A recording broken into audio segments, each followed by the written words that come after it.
E aí galera, tudo bem? Boa tarde, na verdade boa noite, né? São 18 horas e 37 minutos.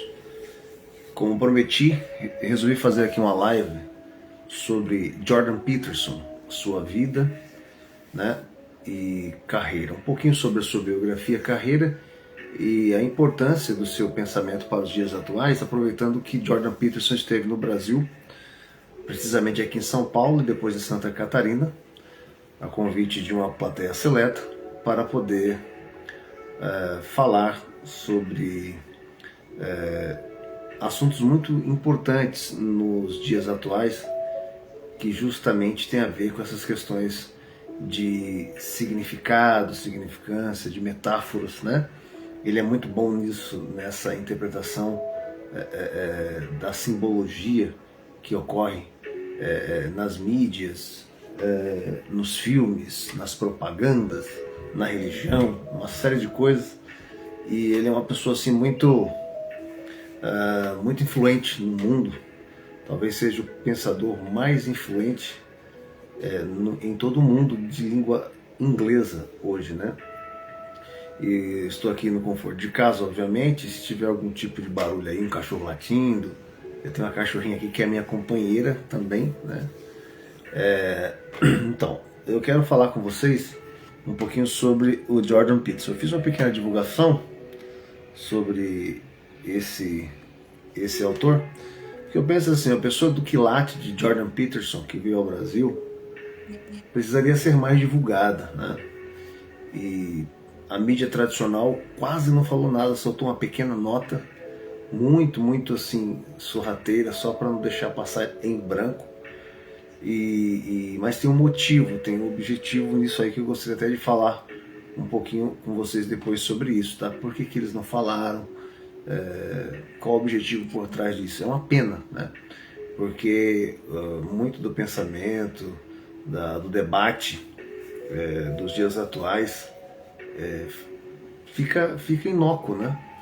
Deixa a desejar e praticamente não existe, porque a mídia não dá tanta importância. Só que se você olhar aí as redes sociais, o YouTube, você vai ver que ele está estourando, né? Está estourando, e graças a Deus que a gente não depende agora mais da mídia tradicional, né? Porque senão a gente fica manipulado, a gente apenas come o que eles dão, né? Então, assim, de alguma forma ele foi até relativamente bem divulgado, a sua vinda aqui ao Brasil nas mídias sociais, no YouTube e tudo mais. Houve entrevista com ele, mas é uma pena que a grande mídia, né, não tem dado atenção, né?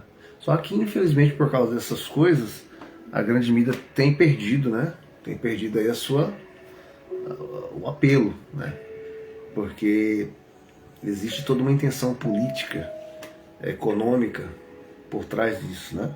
Bom, falar um pouquinho para vocês. Quem que é Jordan Peterson? Ele é um psicólogo, né, canadense. Ele nasceu em Edmonton e cresceu em Fairview, em Alberta, no Canadá. Menino novo, estava na verdade ele é filho de uma bibliotecária da Universidade Prairie Regional College, né, uma faculdade, e de filho de uma bibliotecária com um professor primário. Então, aos 13 anos, ele, ainda pequeno, né, ele começou a ser introduzido à leitura de livros como, por exemplo, do autor Aldous Huxley, de também George Orwell, que escreveu em 1984. Quando ele tinha 13 anos de idade, ele foi introduzido a esse tipo de leitura por uma outra bibliotecária que era envolvida com um partido democrata, né, o Novo Partido Democrático de Alberta, né? E essa bibliotecária foi mãe de Rachel Notley, que foi a 17ª primeira-ministra de Alberta, né? Então, com 13 anos, ele acabou tendo ele foi introduzido à leitura desses grandes clássicos. Isso também, né, por uma questão também de contingência do local onde ele estava, né, ele acabou participando do Partido Comunista, né, e começou de alguma forma a aderir a esse tipo de pensamento. Só que ele depois desencantou-se com esse tipo de pensamento, dizendo que os intelectuais socialistas, né, de classe média e que vestiam casacos, eles não gostavam de pobres e odiavam os ricos, ou seja, em outras palavras, eles só pensavam neles mesmos. Então ele acabou se desencantando, né, com essas ideias. Tanto é que com o passar dos anos, depois que ele tornou-se notório, né, ele tem sido associado ao pensamento conservador, de direita, muito embora ele não aceite esse rótulo, né. Ele entende que ele é um liberal clássico. Enfim, e tornou-se professor universitário, dava suas aulas e tornou-se PhD, enfim, estudou muito. E depois ele, quando veio aí o surgimento da internet, ele abriu um canal no YouTube, começou a fazer algumas análises e aí ele ganhou fama, né? Ganhou fama. Só que começou a ganhar fama, mas logo foi cancelado, né? Por conta de que ele, por ser um arauto aí da liberdade de expressão, ele disse não concordar em ser de alguma forma demandado a usar determinado tipo de linguagem, e principalmente com relação ao pronome neutro, né?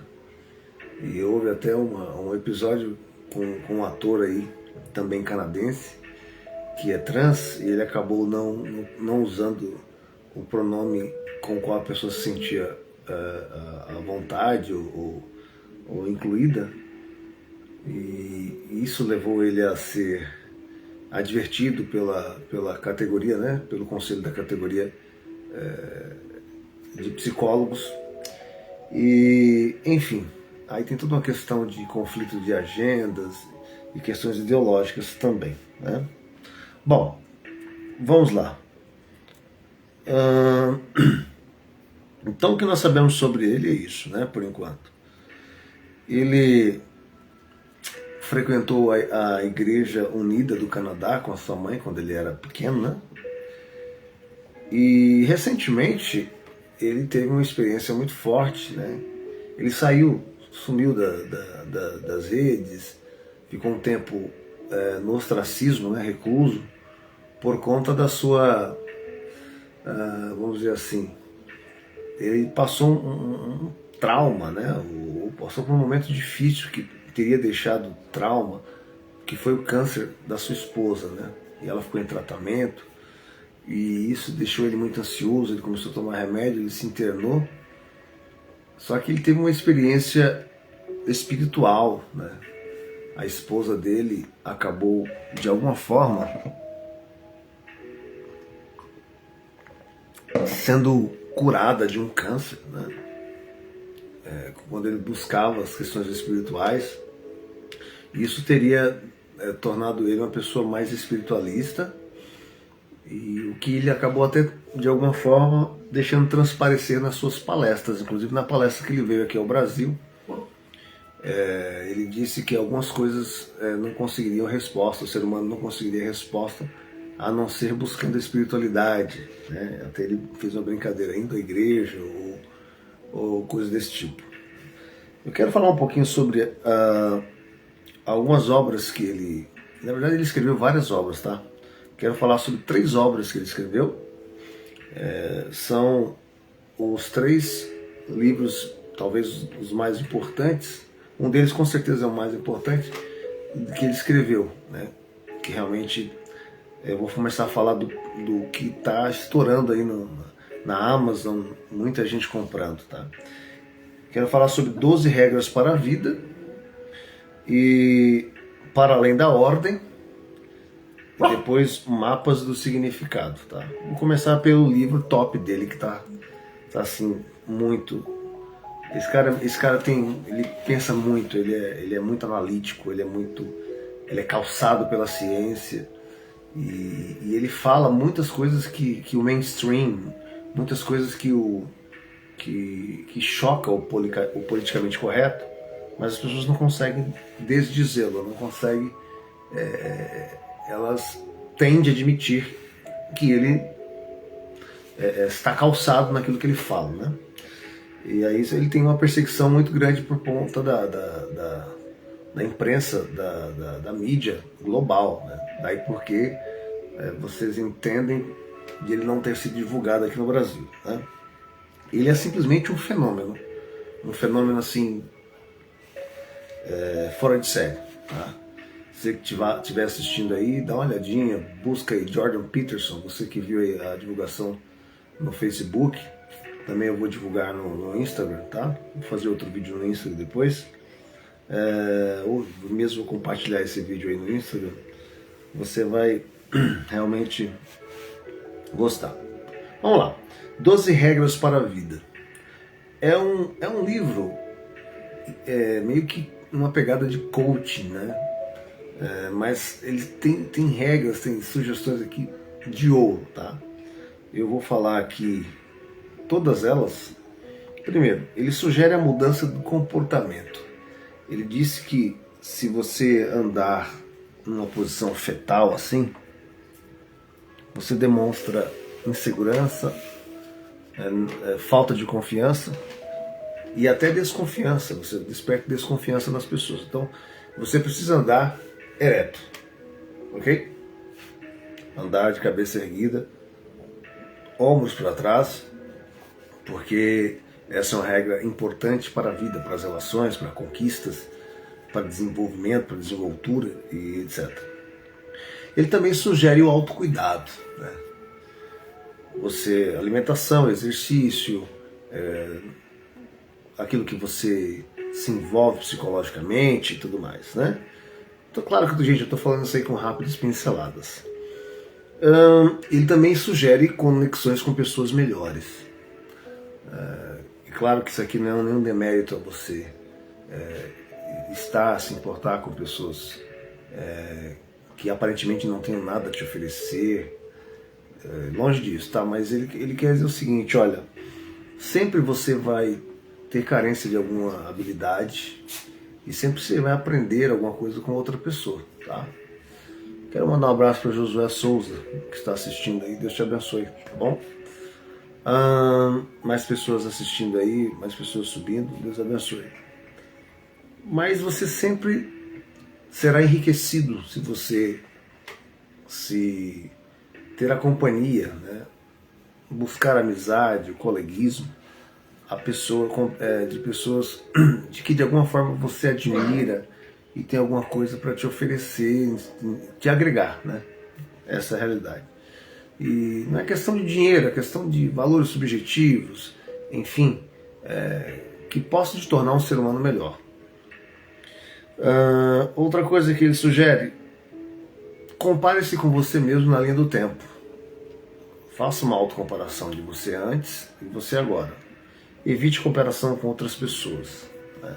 Porque assim você vai conseguir ver o quanto você está progredindo ou não. E se não estiver progredindo, você busca uma progressão. Porque a comparação com outras pessoas vai te deixar de alguma forma, não vai despertar bons sentimentos, né?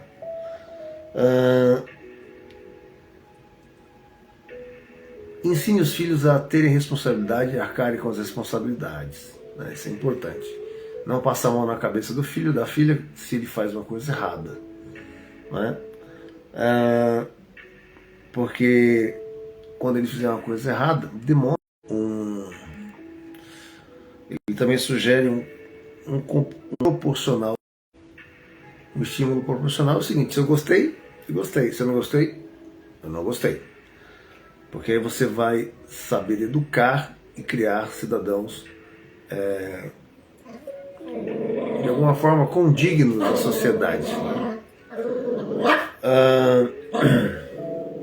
Uma coisa interessante, você quer mudar o mundo? Você tem ideias mirabolantes? Tem aspirações grandes? Ótimo, é importante isso. Mas, primeiro, cuide das coisas pequenas. Pequenas, da sua realidade, da realidade que você vive. Não ignore as coisas pequenas. E ele tem uma frase interessante que ele diz: make your room first in order to change the world. Ou seja, arrume seu quarto primeiro se você quiser mudar o mundo. Comece com as pequenas coisas. Aquelas coisas que simplesmente podem não ter significado para outras pessoas, mas pode dizer muito sobre quem você é. Ele sugere também você e eu perseguimos aquilo que é significativo para as nossas vidas e não aquilo que é conveniente, né? Você tem um objetivo e correr atrás do seu objetivo. Se você vê significado ou de alguma forma busca significado naquilo que você está empreendendo, mas não apenas seja aquela pessoa momentânea, conveniente, circunstancial. Isso me faz lembrar o que Jesus falou, né? Que a pessoa que não tem fé é uma pessoa que é igual uma palha, que é levada pelo vento, né? É inconstante. E ele sugere, obviamente, dizer a verdade e não mentir, né? Inclusive eu estava vendo uma entrevista dele, ele fala que é muito melhor, vale muito mais a pena você sofrer por dizer a verdade, por você enfrentar as consequências da verdade, do que da mentira, né? Sugere também que você seja humilde e ouça, escute. Produza a escutativa, escute, porque certamente a outra pessoa que está te ouvindo, ela sabe coisa que você não sabe, porque aquilo que você sabe, você vai dizer porque você sabe. Aquilo que você vai dizer porque sabe. Então para você não é nada novo naquele momento. Foi novo um dia, você não sabia, aprendeu de alguma forma, lendo, interagindo com pessoas. Então nunca perca a oportunidade de interagir com pessoas, né? Então ouça mais. Bem legal, né? Isso também remete a ditados anteriores, né, dos nossos avós e pais. Nós temos 2 ouvidos e uma boca, então vamos ouvir mais e falar menos, né? Ele também sugere a ser preciso no discurso, não dá muitas voltas. Saiba o que você vai falar e diga aquilo que você vai falar, né? De forma mais simples, objetiva. Isso também me lembra muito o estoicismo, né, do Marcos Aurélio, que ele diz: não ignore as coisas, veja as coisas como elas são, encare as coisas do jeito que elas são. E ele sugere não atrapalhar as pessoas quando estão fazendo suas tarefas. Isso também me lembra aquele ditado popular que dizia, né, minha avó sempre dizia: longe de quem come e perto de quem trabalha, né? Ou longe de quem trabalha e perto de quem come. Ou seja, porque talvez a criança próxima a alguém, né, falando desse ditado, né, dos nossos avós e pais, a criança perto de quem trabalha, ela pode atrapalhar, colocar a mão, se machucar e tudo mais. Então, que não seria aí um ofício ainda para a criança, o trabalho. Mas ele fala assim: olha, quando tiver uma criança andando de skate, não atrapalha ela andar de skate, deixa ela andar de skate. Ou seja, se alguém está fazendo a sua arte, não atrapalha, observa, mas não atrapalha. Agora também ele sugere a última coisa, são 12 regras para a vida, né? Ele sugere você, quando vira um gato, acaricie o gato. Quando vira um animal, acaricie o animal. Eu tenho uma cachorrinha aqui que ela está me olhando, de vez em quando ela late. Então eu vou lá, dou carinho, beijo, onde eu estiver. E aprendi a amar os animais, né? A gente aprende. Na rua você vê um cachorrinho de alguém e tal, você vê que ele não é tão bravo, você vai lá, dá um agrado. E isso a gente faz uma abstração para a natureza, no pássaro que voa, o sol que brilha, a nuvem, a estrela. Tem gente que só olha para baixo, né? Olha para cima. Tá?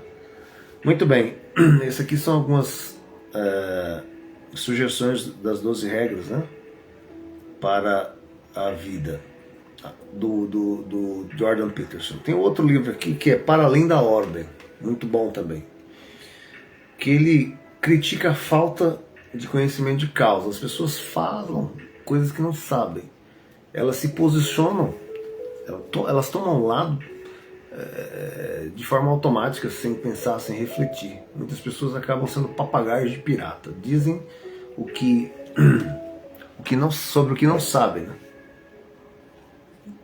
Isso é muito ruim, porque você pode ser manipulado, né? Só porque a maioria está fazendo, então você tem que tomar muito cuidado com isso, segundo o livro aqui.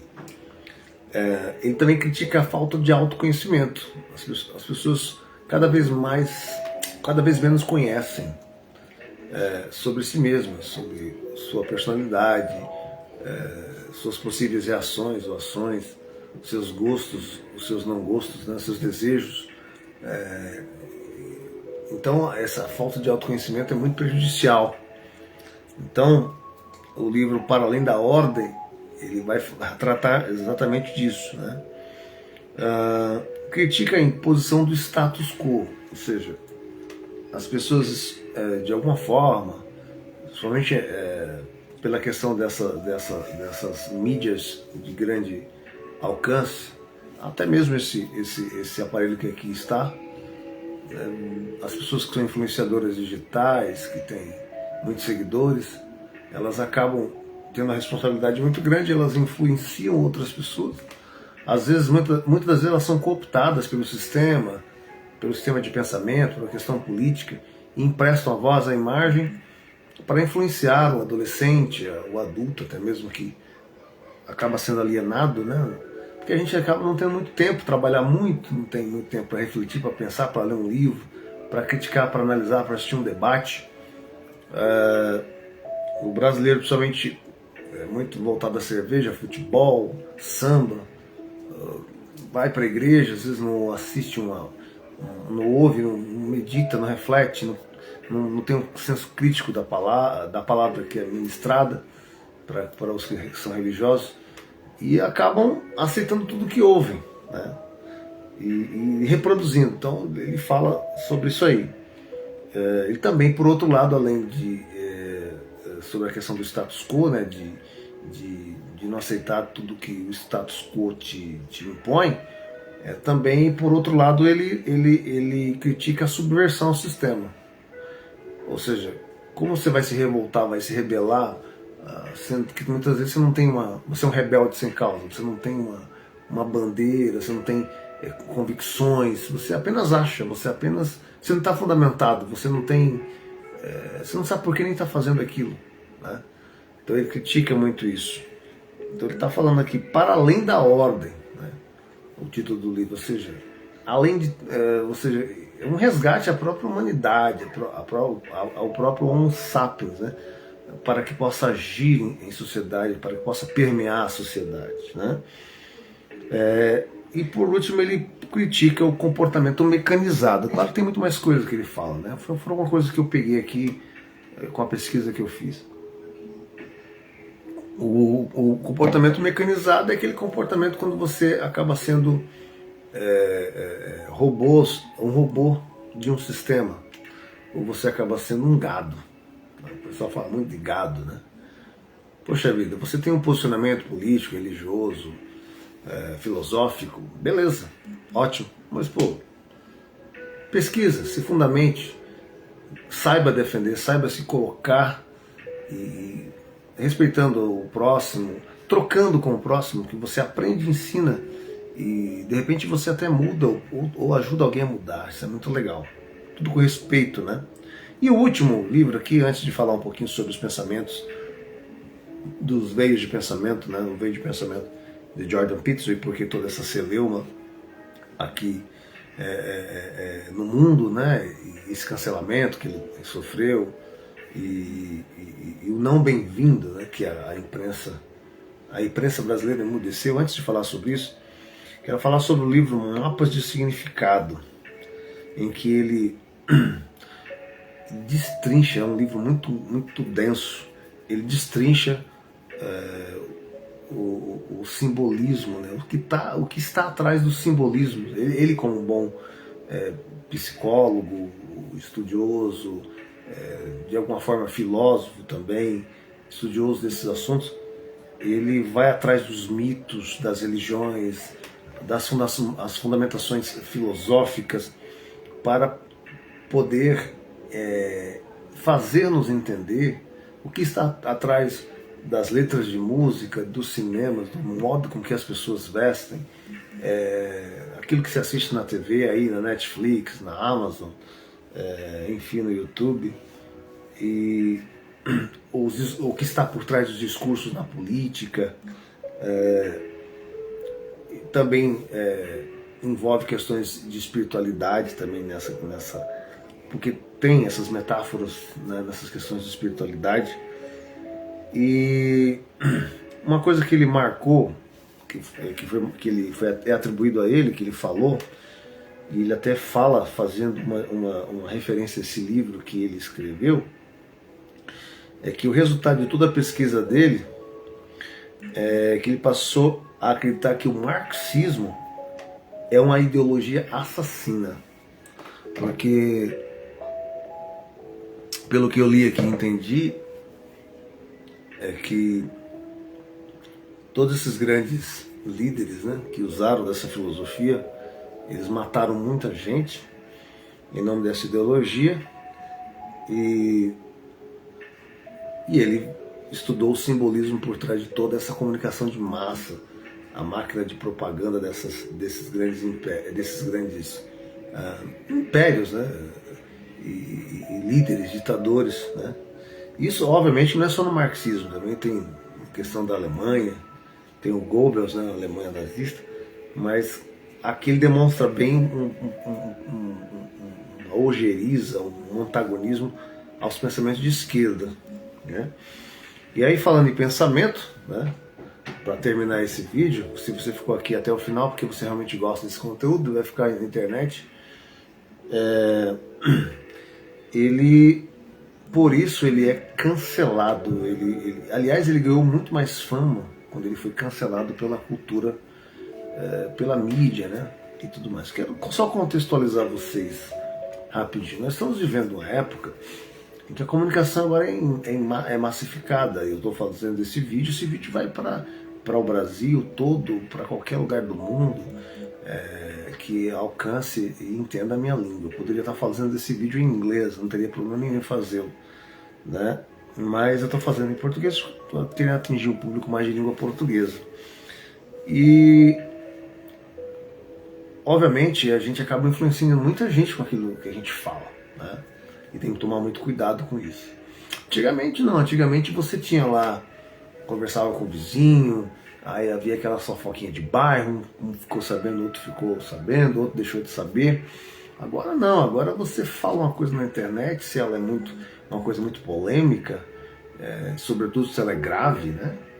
Se ela é ofensiva, então isso vai viralizar e de alguma forma você vai ter uma reprimenda, você vai ter uma ofensiva, uma contraofensiva, né? Porque você vai atingir mais pessoas, e isso é muito perigoso e aumenta a responsabilidade das pessoas, né? Agora,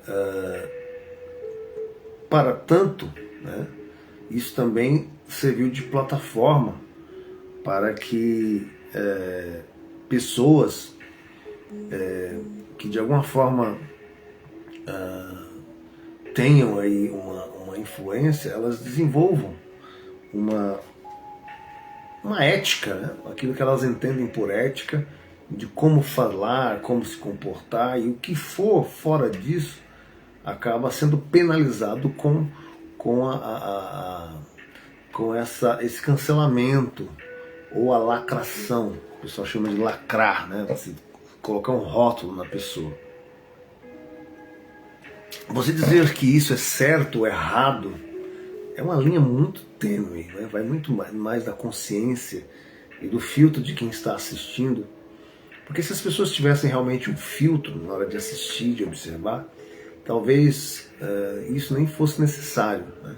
porque a própria lacração, ou aliás, o próprio cancelamento seria muito individual. Eu não quero assistir, não acho interessante o que ele diz, o que ela diz, mas o que acontece é que há um engajamento, assim como há um engajamento favorável, quando você gosta de uma pessoa, quando você admira o trabalho dela e você viraliza, você compartilha, o comportamento ao contrário disso também é verdadeiro, né? Só que o que acontece é que existe uma militância, né? Eu digo militância no sentido amplo, né? Tanto de um extremo do pensamento quanto de outro, né? E aí eu não posso deixar de falar de direita e esquerda, né? E essa militância causa um problema, que às vezes mancham a imagem, às vezes ela rotula de uma forma injusta, porque a maioria das pessoas acaba vendo apenas recorte, né? Eu, por exemplo, para falar sobre o Jordan Peterson, aliás, eu tenho assistido Jordan Peterson há anos, tá? Vários deles, não só Jordan Peterson, tá? São vários outros. De vez em quando eu falo sobre um deles, mas eu assisto, procuro o conhecimento de causa. Mas as pessoas geralmente não, elas assistem recortes de alguma coisa e elas vão, e muitas pessoas por trás, por trás aí das câmeras, fazendo esses cortes, essas edições, elas promovem fake news e acabam manchando a imagem de alguém, né? Como por exemplo, disseram que ele, no caso de Jordan Peterson, ele era a favor do ex-líder da Alemanha nazista, de Hitler, uma coisa que ele sempre foi contra. É absurdo dizer isso, né? Isso só um exemplo, né? Então, o que acontece? E tudo isso faz parte de uma cultura, chamamos de cultura woke. O woke no inglês quer dizer despertado, ou desperto, né? Despertado, que tem como pano de fundo um pano de fundo reacionário à cultura e o veio de pensamento judaico-cristão, que me parece que o Jordan Peterson já deixou muito claro isso, que ele tem, né? Como filósofo, como um estudioso, um PhD, ele não vai dizer isso, mas ele é muito influenciado, até por conta da história de vida dele. Eu acabei de ler a biografia dele aqui, da Rápidas Pinceladas, você pode pesquisar aí. Ele, quando ele fala do sacrifício, quando ele fala da busca por significado na vida, quando ele faz os estudos dessas alegorias, sobretudo sobre as alegorias bíblicas, quando ele veio aqui ao Brasil, ele falou sobre Caim e Abel, o que essa alegoria tem a ver com o subconsciente da sociedade.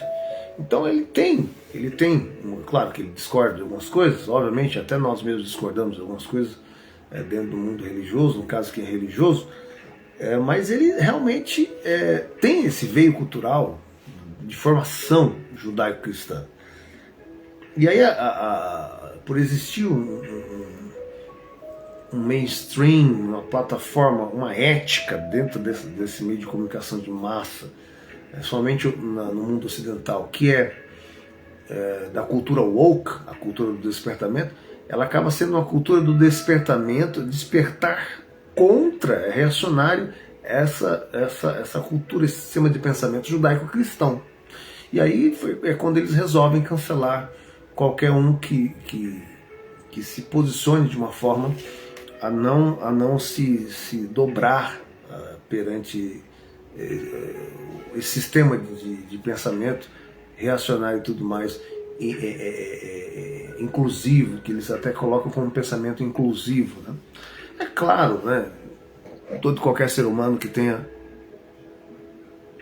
um pouco de senso, de equilíbrio, que acho que é muito importante para nortear as nossas vidas, você precisa respeitar a tudo e a todos, né? Agora também existe um outro lado que você e eu precisamos ter responsabilidade naquilo que falamos, como colocamos as coisas, e não aceitarmos tudo que nos é imposto, né? Por exemplo, quando ele teve esse problema que levou o Conselho de Psicologia do Canadá a dar a ele um aviso que ele tinha que fazer um tipo de ressocialização e aprender vamos colocar assim, para o Jordan Peterson aprender alguns modos e tudo mais, ele falou, eu não sou contra, eu não tenho problema nenhum, nunca tive problema nenhum com pessoas que queiram ser chamadas por um pronome ou outro, mas eu não aceito é que haja uma determinação que eu deva chamar alguém dessa forma, que isso é muito relacional, depende de como eu me relaciono com a pessoa, né? Ele deixou isso bem claro na entrevista dele. Ou seja, pelo que eu entendi, ele não negou que possa chamar alguém pelo pronome que ela gostaria de ser chamada, mas também ele se nega a ser obrigado a ter que falar porque existe uma lei que obriga ele a falar assim. Então ele deixou entender que aquilo é muito relacional, depende de como a pessoa se sente ou não, né? Então, talvez seja por isso, né? Eu digo supostamente, mas a gente sabe que é muito claro que a mídia brasileira não deu muita bola para ele quando veio ao Brasil. Agora veja bem, se você começar a pesquisar a vida de Jordan Peterson, o trabalho, a influência que ele tem no mundo hoje, é um pecado, só por uma questão ideológica, você se posicionar dessa forma como a imprensa brasileira tem se posicionado, né? Aliás, ela tem feito isso, ela dá luz a quem ela quer, aquilo que é interessante a ela. Você percebe as manipulações nos cortes, nos títulos das entrevistas e das próprias da própria veiculação da informação nos blogs, nos tabloides aí, na mídia oficial.